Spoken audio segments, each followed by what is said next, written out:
네, 봅시다. 자, 일단은, 13번부터 봅시다. 자, 13번에서는요, 76쪽이 13번. 자, 극대값과 극소값의 절대값이 같대. 자, 무슨 말인지 한번 봅시다. 자, 어찌됐든 일단 미분하셔야죠. 극대극소를 우리가 찾으려면 미분을 하셔야 되니까 미분해보자고. 자, f'x가요. 그러니까 3x의 제곱 마이너스 6이고, 자, 3으로 묶으면 x의 제곱 마이너스 2니까 얘는 플러스 루트 2, 그 다음에 마이너스 루트 2. 여기까지. 자, 이 상태에서 지금 그림을 그리시면 아래로 블록하고요. 자, 이렇게 나왔단 말이야. 좋아. 여기까지는 알겠어. 그 다음에 얘는 미분 그래프고요. 우리 미분 그래프는 부호만 판단한다고 그랬으니까 여기가 뿔마 뿔이죠. 그러면 우리가 알 수 있어요. 이 점이 그러니까 뭐냐면 극대가 되는 거고 이 점이 극소가 되는구나 까지는 찾았단 말이야. 그런데 문제에서 그랬잖아. 극대극소의 절대값이 갖고 부호가 달라? 그러면 자 무슨 말이에요? 그러니까 우리가 마이너스 루트 2를 넣었을 때하고 그러니까요. f의 마이너스 루트 2하고 그 다음에 f의 루트 2가 있단 말이야. 그럼 얘는 극대극소에 관련된 값인데 절대값은 갖고 부호가 다르다고 했으니까 마음에 드는 데다가 마이너스만 붙여주시면 돼요. 어차피 그 절대값은 동일하다고 했으니까 부호만 다르다고 했으니까 그럼 이렇게 해줘라. 그런 뜻입니다. 그러면 자 여기다 이렇게 집어넣어 볼까요? 집어넣으시면 어때? 얘는 그러면은 자 얘는 마이너스 2 루트 2죠. 여기다 집어넣으시면 마이너스 2 루트 2, 그 다음에 플러스 6 루트 2, 그 다음에 더하기 k가요. 마찬가지로 마이너스 붙이고 자 그 다음에 자 2 루트 2, 그 다음에 마이너스 6 루트 2, 자 그 다음에 플러스 k인 거죠. 그 다음에 이제 k값 구하라고요. k값 나오겠죠. 네. 자 14번 봐봐. 자 14번도 상당히 중요한데요. 극대극소를 모두 갖는다가 무슨 의미냐라는 거예요. 무슨 의미냐. 자 마찬가지로 미분하셔야죠. 일단은 극대극소에 관련된 건 미분입니다. 자 미분하시면 자 x의 제곱에 2ax 더하기 3a 여기까지는 알겠어. 자 그 다음에 인수분해가 되느냐. 뭐 인수분해는 안 되네요. 네 여기서 인수분해를 하려고 했더니 그건 안 되는데 자 우리가 요 미분 그래프를 한번 그려볼 거야. 그려볼 건데 다시 한번 얘기하지만 미분 그래프는 뭐야? 부호만 판단해야 돼. 부호만. 근데 극대극소를 갖는다라는 게 무슨 뜻이냐면 사실은 이 그림을 말해요. 무슨 말이냐? 극대극소를 갖는다라는 건 그러니까 f'x가 0이 되도록 하는 근이 두 실근이다 라는 말하고 동일합니다. 이건 외우셔야 돼. 그러니까 극대극소를 갖는다라는 뜻은 f'x가 0 되는 값이 두 개가 나와야 된다 그런 뜻이라고요. 왜냐고? 봐봐. 자 우리가 얘가 2차잖아요. 2차니까 그림을 한번 그려보자고. 여러 개를 그릴 수 있잖아. 이건 중근일 때. 완전 제곱식. 그 다음에 얘는 뭐야? 근이 없을 때야. 근데 우리가 지금 그린 건 뭐야? 미분 그래프. 미분 그래프는 뭐만 판단하냐면 부호만 판단한다고 그랬죠. 그러니까 얘 같은 경우에 보면 뿔마 뿔이죠. 자 이렇게 0 되는 값을 기준으로 부호가 달라져야지 여기가 극대가 되는 거고 그 다음에 여기가 극소가 되는 거잖아요. 이렇게. 근데 얘는 한번 봐봐. 얘는 어떻게 되냐면 플러스였는데 여전히 플러스죠. 부호의 변화가 없이 0 되는 게 존재하면 우리 이거 아무것도 아니라고 그랬어요. 극값이 아니다. 그런 말 했고 얘는 어때? 전부 플러스죠.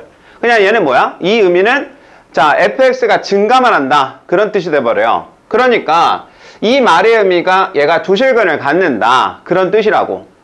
그러면 2차 함수가 그러니까 2차 방정식이 두 실근을 가져. 그러니까 무슨 얘기 하라는 거야? 바로 판별식을 써라 라고 이해하셔야죠. 두 실근에 관한 얘기니까 판별식 써라. 그런 뜻입니다. 자 마무리. 자 짝수 판별식 할게요. b-는 a고 그럼 4분의 d는 뭐냐면 b-의 제곱 마이너스 ac죠. 자 요 값이 어떻게 돼야 돼? 0보다는 커야 한다고요. 0보다는 커야 돼. 자 두 실근을 가져야 되니까 그러면 얘는요 a에다가 a 빼기 3이 0보다 크다니까 결국 0보다 작거나 또는 3보다 크다인데 일부러 얘기했잖아. 자연수죠. 양의 정수면 자연수니까 따라서 얼마냐 이거죠. 자 자연수 얼마냐. 최소값은 4겠죠. 이런 식으로. 상당히 중요합니다. 어렵진 않은데 매우 중요한 얘기야. 그러니까 원래 함수와 자 미분의 의미, 관계가 어떻게 되는지를 잘 봐줘라. 그러니까 미분에서의 근의 개념이 원래 함수에서는 어떤 값의 의미를 갖는지를 좀 봐줘라. 뭐 그런 뜻이에요. 네, 중요합니다. 그럼 다 된 건가요? 자, 그러면은 넘어갈 건데요. 자, 있잖아. 지금 우리가 하는 과정이, 오늘 배우는 과정이 좀 많이 어려워요. 정말 많이 어렵습니다. 마지막 단원이거든요. 여기가 그 함수 파트에서, 그러니까 활용 파트에서는 마지막 파트거든요. 그러니까 당연히 어렵습니다. 여기 정말 많이 어려운 파트고, 사실 저희가 특강이다 보니까 제가 이렇게 나가는 거지, 본 수업 같았으면 여기서 어마무시한 시간을 투자하는 게 맞아요. 근데 지금 좀 짧게 가다 보니까 좀 빠르게 넘어가는 것 뿐이고요.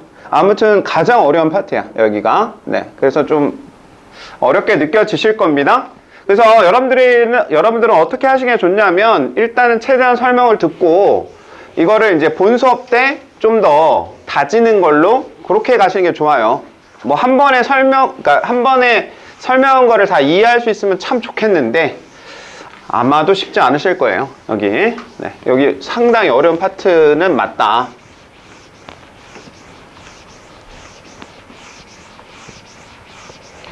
자, 이제 제가 또 여러 가지 얘기를 할 건데, 당연하면서, 네, 되게 좀 여러 가지 얘기를 해야 될 것 같아요. 자, 일단은, 오늘 그 설명의 포인트는요, 바로 연립이라는 개념을 이해하기예요. 연립. 네, 연립이라는 말을 알고 있냐라는 거죠. 우리 이미 연립방정식이라는 것도 많이 배웠고, 너네가, 연립한다는 말은 수없이 많이 들었거든요. 그런데, 이 연립의 정확한 의미를 잘 모르시더라고요. 그러니까 연립이라는 거는 가장 쉽게 얘기하면 교점을 구하는 행위라고 이해하시면 돼요. 네, 교점을 구하는 행위야. 네, 이게 답니다. 그러니까 내가 연립하겠다라는 건 교점을 구하는 행위를 말합니다. 자, 제가 이제 여기서 두 가지 얘기를 할 거야. 앞으로 내가 문제를 풀 때 방정식에 관련된 풀이를 말할 거고요. 첫 번째는 방정식 풀이를 말할 거고, 두 번째는요, 연립방정식 풀이를 말할 거거든요. 두 가지 형태로 보여드릴 건데, 사실은 방정식 풀이가 되게 간단해요. 간단하고 좋아. 근데 다만 실수가 많아. 이거는 고려해야 되는 게 많아, 생각보다. 그래서 실수할 거리가 좀 많습니다. 얘는요. 그런데 연립방정식은 그에 비해서 뭐 고려해야 될 사항은 별로 없어요. 그러니까 연립방정식으로 풀겠다라는 건 그림을 그려서 교점의 개념을 확인하는 거라서 어떻게 보면 이게 편하긴 해요. 근데 다만 얘는 시간이 오래 걸려요. 시간이 오래 걸려서 사실 굉장히 좀 짧고 빠르게 풀고 싶다면 방정식으로 푸는 게 맞아요. 그런데 이 방식은 정확하게 이해를 못하면 다 틀리게 됩니다. 이거는 그래서 틀릴 가능성이 더 높고, 그러면 얘가 낫지 않을까 생각할 수도 있는데, 문제는 한 문제 한 문제 풀 때마다 오래 걸려요. 이거는 좀 많이 오래 걸려요. 그래서 장단점이 좀 있습니다. 그래서 우리가 어떨 때는 방정식으로 풀고 어떨 때는 연립방정식으로 풀 거야. 그래서 너네가 이제 왔다 갔다가 돼야 되는데, 뭐가 됐든 간에 방정식이라고 제가 이름을 붙였긴 했지만 사실 큰 의미에서는 연립방정식이에요. 연립방정식의 의미는 교점을 구하는 행위라고 얘기를 했었습니다. 그걸 기억하면서 한번 보자고. 자, 우리가 좀 일반적인 얘기를 한번 해볼게요. 일반적인 얘기. 예를 들어서, 자, y는 fx가 있어요. 그 다음 y는 gx가 있다고 해볼게. 이렇게. 자, 이렇게 있을 때 이 두 개를요, 연립을 해요. fx는 gx다. 네, 이렇게 연립을 합니다. 이렇게 하는 행위가 바로 뭐냐면 연립방정식으로 문제를 푸는 행위야. 자, y는 그러니까 다시, 사실은 이걸 이제 원래는 우리가 이렇게 나와서 연립을 이런 식으로 했는데, 앞으로 여러분들은 어떻게 해야 되면 거꾸로 해야 돼. fx하고 gx가 같다라는 식을 만들어 놓고요, 얘를 y라고 놓은 상태에서 이걸 거꾸로 y는 fx하고 y는 gx로 나타낸 다음에 그림을 그려서 교점을 확인하게, 그렇게 하는 방법이 연립방정식 풀이가 되고요. 방정식 풀이라는 건 뭐냐면, 자, fx하고 gx라는 식이 이렇게 존재했을 때 얘를 한쪽으로 넘겨요. 한쪽으로 넘기면 자, fx-gx는 0 이렇게 만들어 줬을 때 얘를 hx라는 새로운 식으로 만들어 버리는 거죠.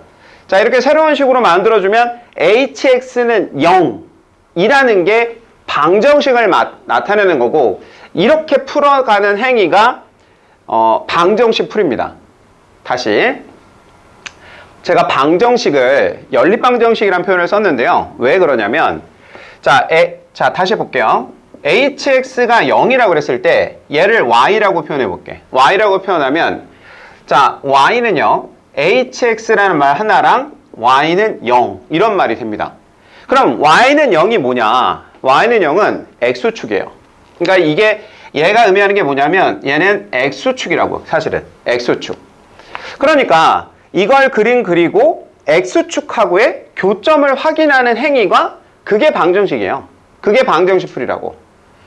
자, 연립방정식이라는 게 결국 y는 fx하고 y는 gx를 둘 다 그려서 교점을 확인하는 거, 요게 연립이라면 방정식이라는 건 x축하고의 교점을 확인하는 행위. 그러니까 큰 의미에서는 방정식이 됐던 연립방정식이 됐던 간에 다 연립방정식 풀이가 되는 겁니다. 별거 아닌 얘기인데 상당히 중요해요, 이 얘기가. 네. 자, 그랬을 때 내가 3차 그래프를 한번 그려볼게. 우리 이제 그 그래프를 그리는 방법에 대해서 저번 시간에 배웠단 말이야.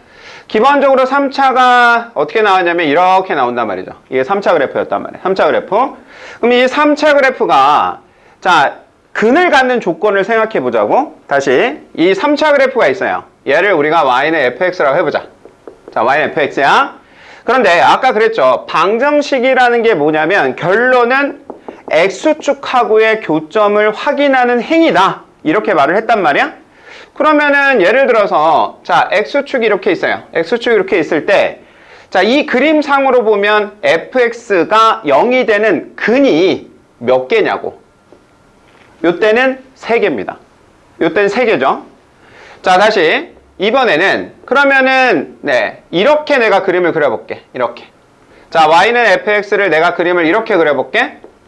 요때는 근이 몇 개일까요? 요때는 근이 2개라는 게 보이시죠? 근이 2개.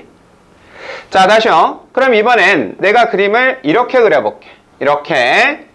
자, 요때는 근이 몇 개냐고. 이때는 1개입니다. 자, 요 그림을 한번 잘 봐봐. 이 그림을 봐주시면 특히나 요거를 한번 봐주면 얘 같은 경우에 이렇게 그림을 그려도 2개지만 아니면 이렇게 그림을 그려도 2개 아닌가요? 이렇게 해도 여기서 하나, 여기서 하나, 2개고요. 또 이 그림도 보면 이 그림도 맞지만 이렇게 그림을 그려도 교점은 하나 나오니까 자, 지금 봐봐. 교점이 3개, 그러니까 실근이 3개 되는 3차인데요. 3차인데 실근의 개수가 3개 나오는 경우는 이 모양밖에 없어요. 3개 나오는 경우는. 그 다음에 3차인데 실근이 2개가 나오는 경우는 그림이 2개야. 이런 그림이 되거나 이런 그림이 되거나.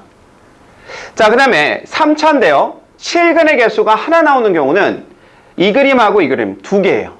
여기까지. 자, 다시. 자, 그런데 있잖아. 제가 지금 설명을 할 때 기본적으로 어떤 그래프의 개형을 가지고 얘기했는지 봐봐. 이것도 되게 할 얘기가 많은데, 그러니까 이 그래프 봐봐. 이 3차를 내가 이렇게 그렸다는 건 이 말의 의미는 그러니까 극대와 극소가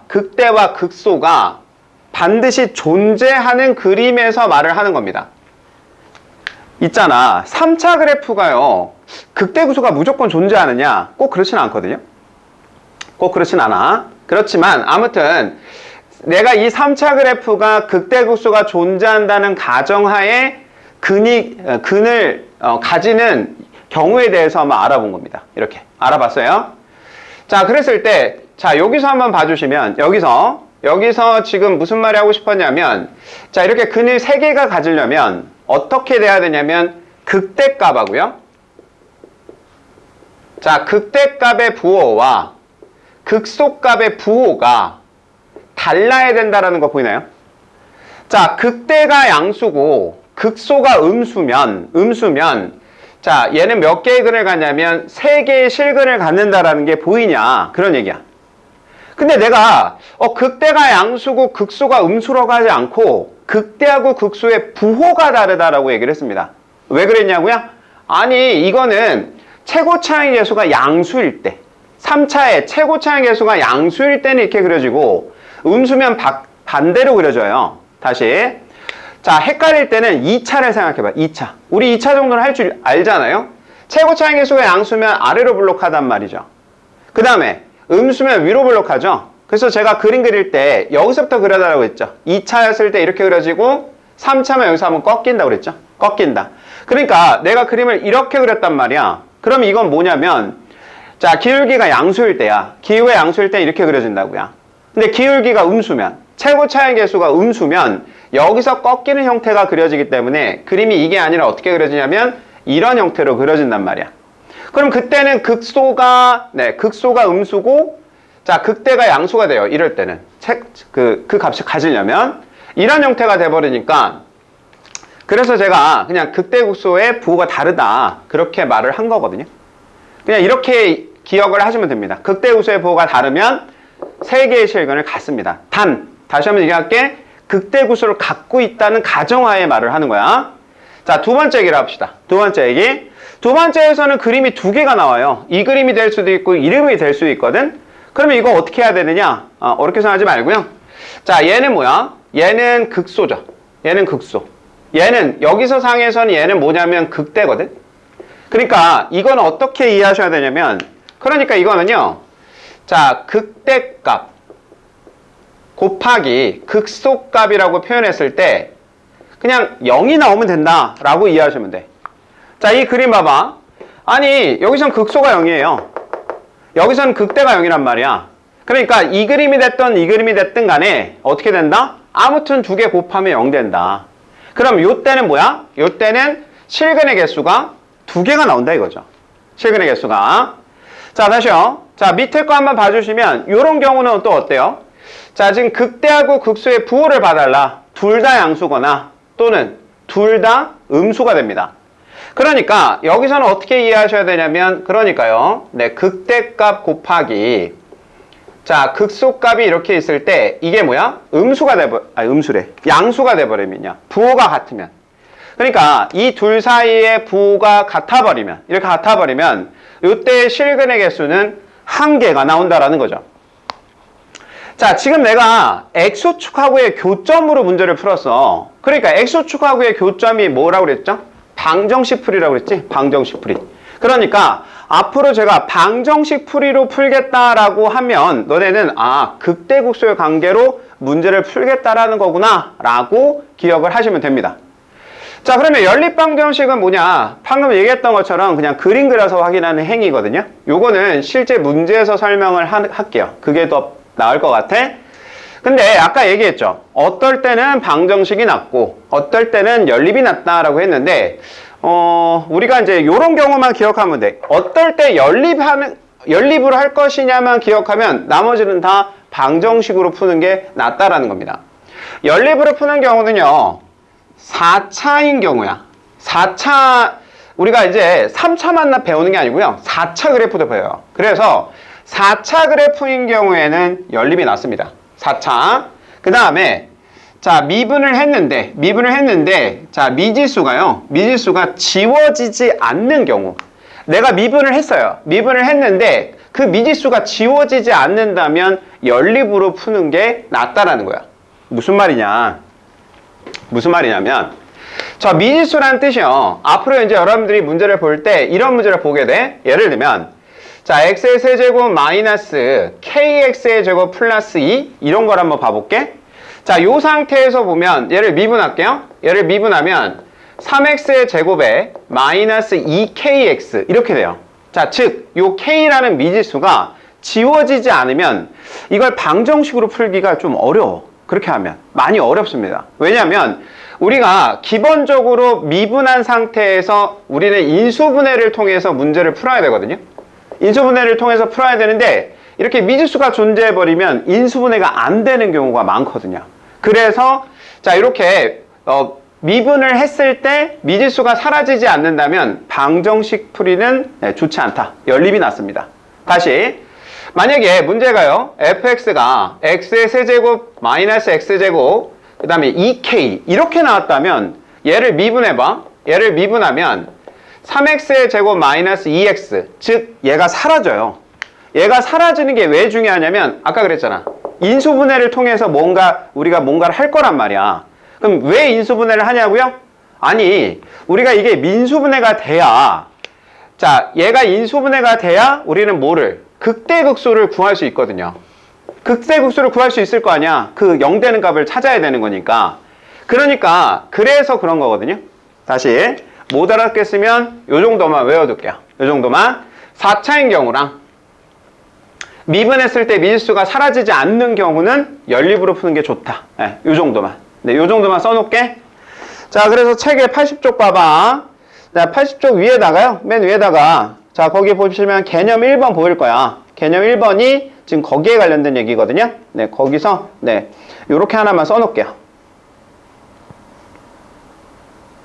4차는 어떨 때 하냐면, 네, 미분했을 때 밀수가 사라지지 않거나 4차 방정식인 경우.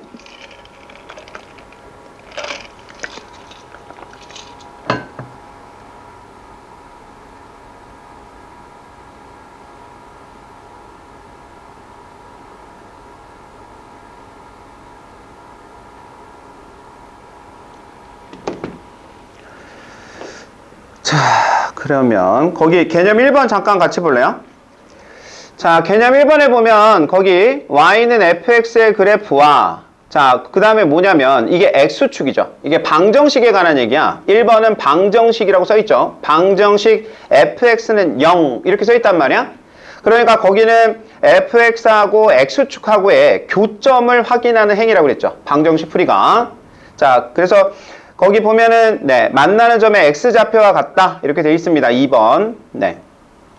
그 다음에 그 바로 밑에 2번에 보면 fx하고 gx가 같다라고 나오죠. fx하고 gx가 같다 이런 말 나오죠. 이거는 연립방정식에 관한 얘기를 하고 싶었던 거야. 이 얘기는 연립방정식. 자, 그러니까 거기 뭐라고 되어 있냐면 이 그래프의 교점의 x좌표와 같다죠. 연립은 우리가 교점을 확인하는 행위다 그렇게 말을 했습니다. 자, 일단은 첫 번째 얘기는 됐고요. 자, 이번엔 두 번째 얘기를 합시다. 두 번째, 부등식의 증명이야.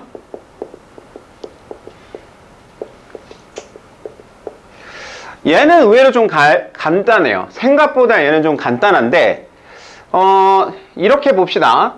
자, 예를 들면, fx가, 자, 0보다 작거나 같다고 할게. 어떤 fx가 있는데, 그 값이 0보다 작거나 같아. 그런데, 자, x의 범위가 이제 두 가지로 나눠져요. 자, 실수 전체에서 성립하는 경우랑, 그 다음에 제한된 범위에서 성립하는 경우랑 두 가지로 나눠집니다.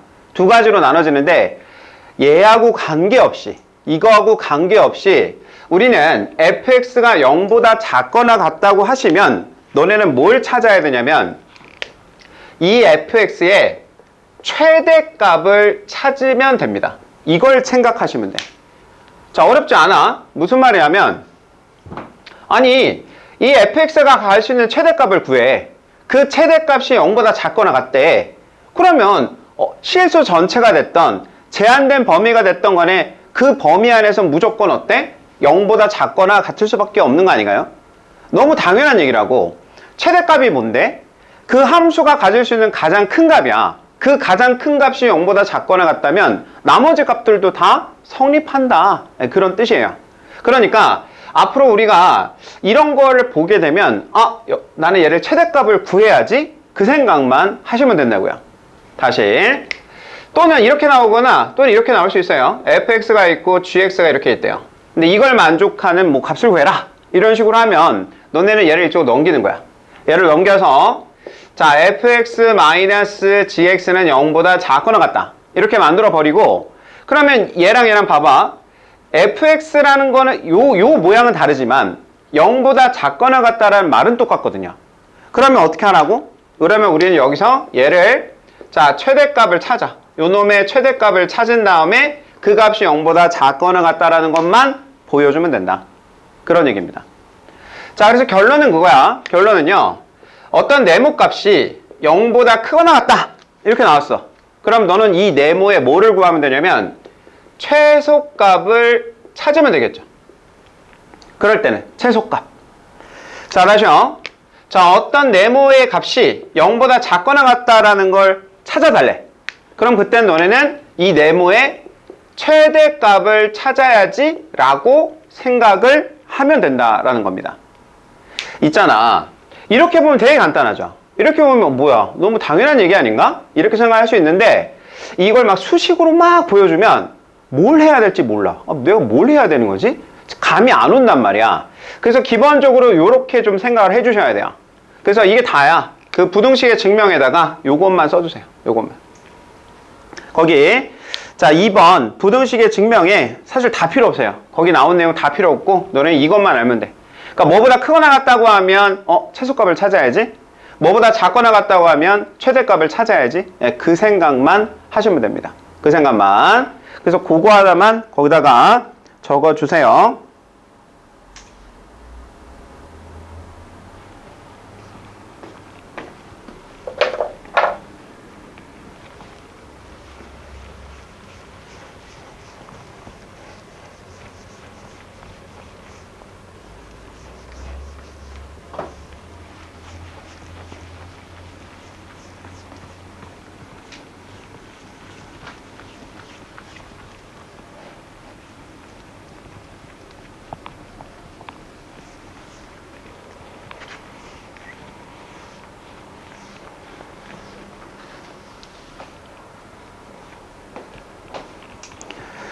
자, 그래서 책에 보시면 처음에 1번에 보시면 자 0보다 크거나 같다 나왔잖아요. 거기에 그 가로는 뭐겠어? 최소값이겠죠. 1번은 최소값. 네, 이렇게 쓰시면 되고요.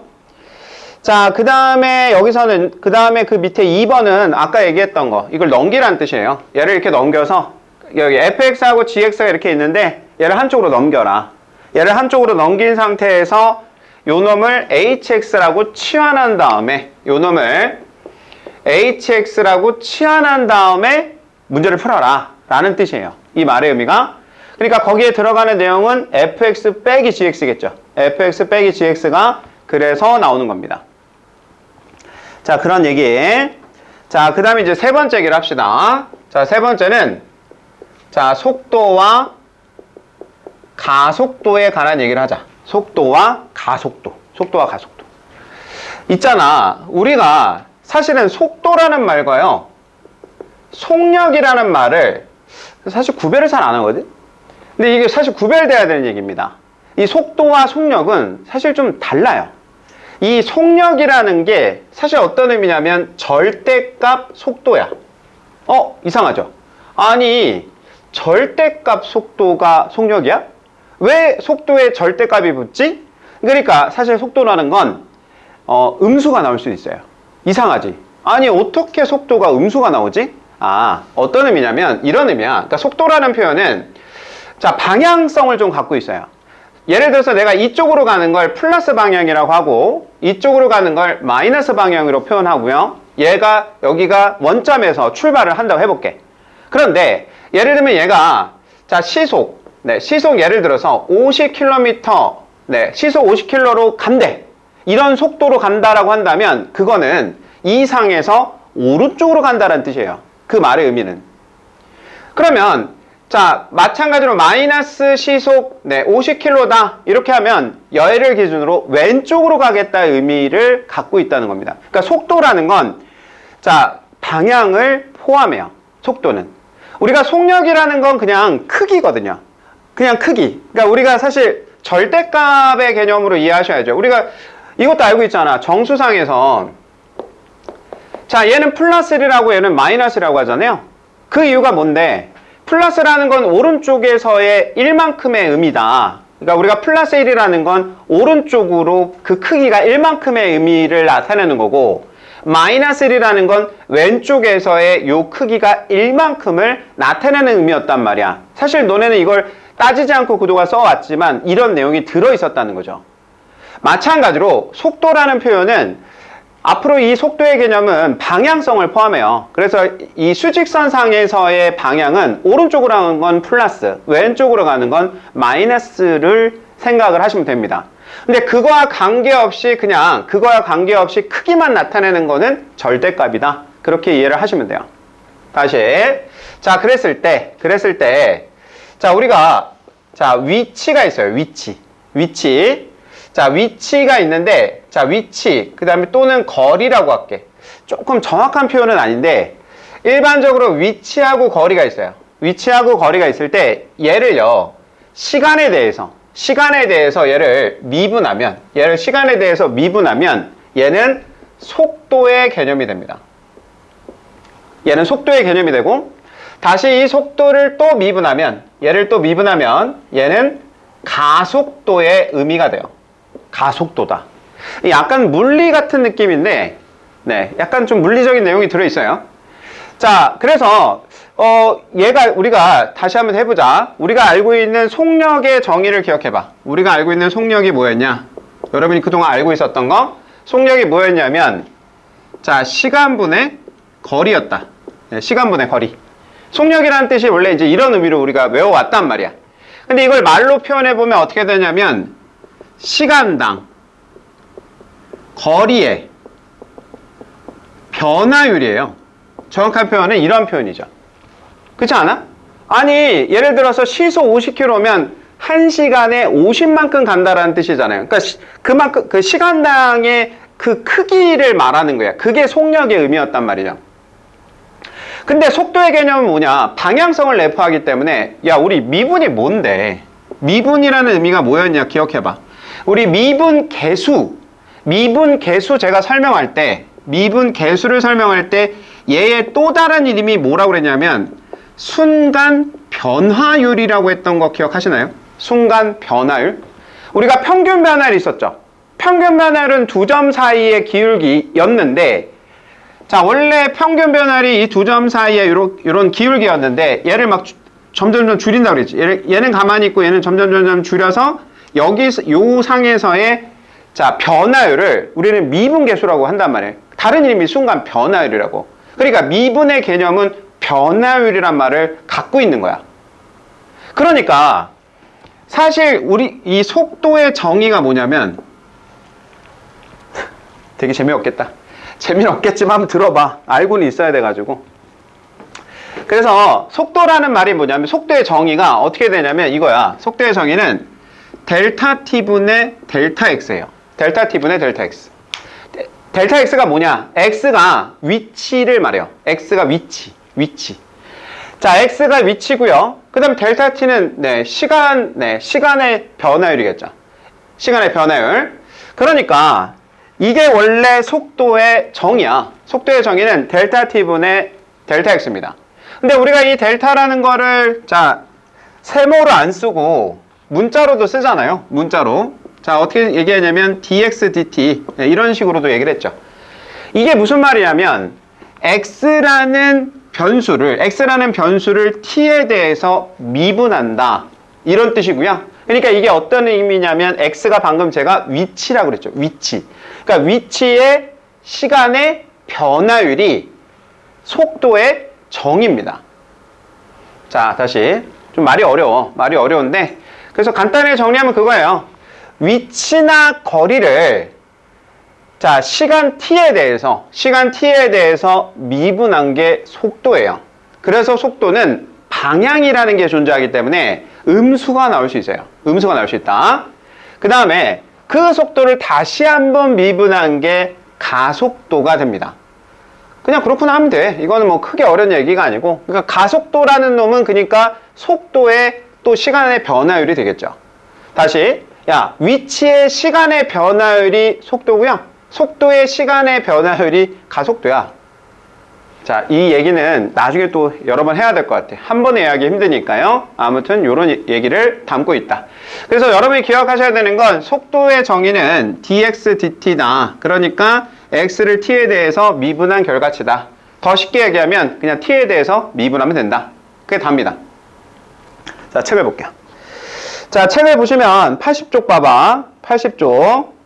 자, 80쪽에 거기 VT 써 있는 거 보이나요? VT가 속도야. VT가 속도야. dx dt 써 있죠?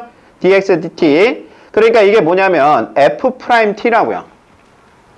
자, 다시 여기를 한번 볼까요? 자, 여기 한번 봐줘. 있잖아. 좀 어려운 얘기를 해볼게. 어렵다면 어렵고 쉽다면 쉽고요. 너네 y는 예를 들면 x제곱이 있어요. y는 x제곱이 있어. 근데 이거 미분하라고 했을 때 어떻게 했었죠? 기억나? 이거 미분하라고 하면 어떻게 되냐면 y'은 2x 이렇게 씁니다. 자, 여기서 뭘 느껴야 되냐면 우리 y'이라는 게 제가 여러 가지로 표현할 수 있다고 그랬거든요. y'은 또 어떻게 표현할 수 있냐면 dy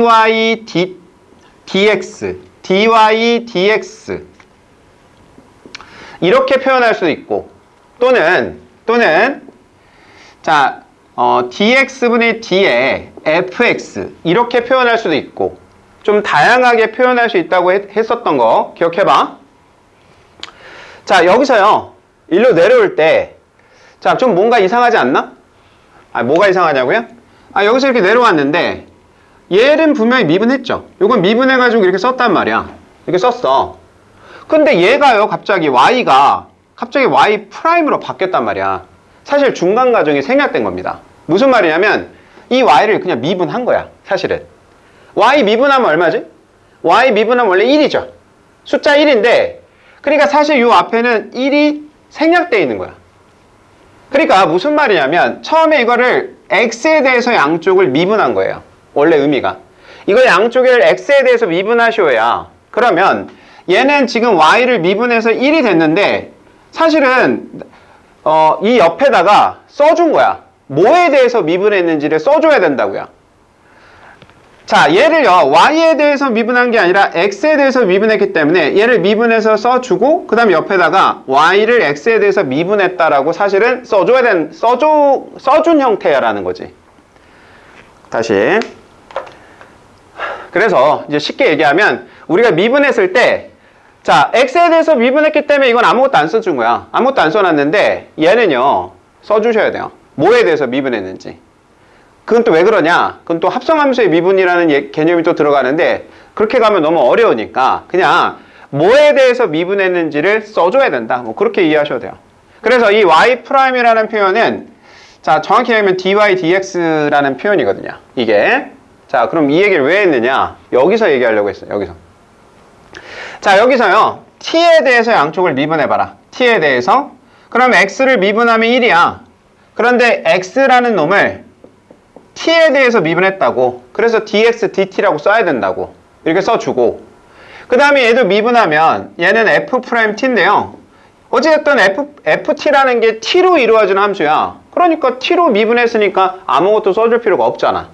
그래서 여기다가 dx dt는 f't라고 한 겁니다. 그래서 책에서 그렇게 나온 거야. 자, 그래서 책에 보시면 자, 거기 책에 dx dt 보이죠? vt는 dx dt라고 써 있잖아. 그게 뭐야? f't가 되는 거죠. f't. 그러니까 왜 이런 얘기가 들어가는지를 이해해 보셔라. 그런 얘기입니다. 그 다음에 그 옆에는요. 그 옆에 우리가 가속도를 자, v를 속도라고 나타내고요. 가속도를 a라고 나타내거든요. 그래서 자, vt가요. 현재 vt가 방금 뭐라 했냐면 f't래. vt가 f't인데 자, at는 뭐냐면 다시 이 요 놈을 다시 미분한 거. 요 놈을 t에 대해서 미분한 형태를 나타내는 거예요. 그래서 at는 뭐냐면 v't인 거죠. v't. 그냥 그렇구나 해. 지금 처음에 너무 다양하게 제가 설명해서 조금 어렵게 느껴질 수 있는데 이제 그런 의미예요. v't 거기 써 있잖아. v't라고. 그죠? 그러면 그 안에 그 옆에 뭐가 들어가냐면 자, 다시 한번 봐봐. 원래 속도가요. vt가 원래 뭐였죠? vt가 뭐였냐면 자, vt가 자, 다시 할게. 자, 내가 방금 뭐라고 얘기했냐면 at라는 게 v't라고 했는데 이 프라임 t라는 뜻이 뭐냐면 dv dt를 말해요. v라는 함수를 t에 대해서 미분했다. 그래서 dv dt라고 쓰거든요. 그래서 그냥 그렇게 쓰는구나. 근데 정말 별거 아닌데 좀 어렵게 느껴지는 것 같아서 제가 얘기하는 겁니다. 그러니까 거기에 들어가는 건 dv라고요. dv. 네, dv. 네. 자, 일단 여기까지 설명하고 잠깐 쉬었다가 다시 설명할게요.